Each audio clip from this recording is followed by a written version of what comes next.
What up, good people? Back with today's reflection. And today's reflection, one of my homeboys sent me some stuff the other day from somebody, and I won't really get into the specifics of it, but it was somebody saying some negative things, some detrimental things about the black community. And while I didn't necessarily agree with how he said the things or everything that he did say, my thing was, and the disagreement that we had was, instead of us always focusing on the things that people say, we need to start focusing on what are we doing to change the narrative. How can we take away the ammunition of giving people something to say?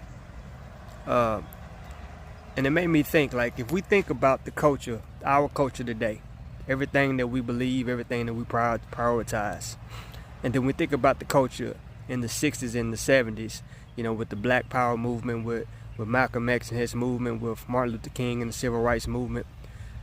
How do we think they would be looking at our culture today? Do we think that they'll be looking at our culture and feel like that we are continuing to carry the torch that they left for us, or would they be disappointed in us? We more concerned with likes and follows, and the following. We following people who ain't even leading us nowhere. People get millions of followers, they ain't even lead you nowhere. Like, what does that say about you as a follower? And if you're a leader that's not leading anybody anywhere, and you got a million followers, what does that say about you as a leader? Somewhere along the line with our parents, they had this motto which was, it takes a village to raise a child. We lost that. We started going our own separate way. And while I don't necessarily think that's always a bad thing, I think everybody has to go their own journey and go their own way. God didn't put us here to do life alone. God put us here to be a community. He put us here to love one another. That's why one of the commandments is love yourself, but also love your neighbor. And it's not just the people that's in your neighborhood. It's everybody in your surrounding. That's your neighbor. And somewhere along the line, we lost that.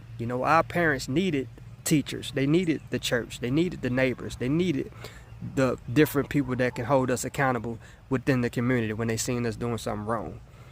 We lost that. We stopped letting people discipline our children. We stopped letting people tell our children when they're in the wrong.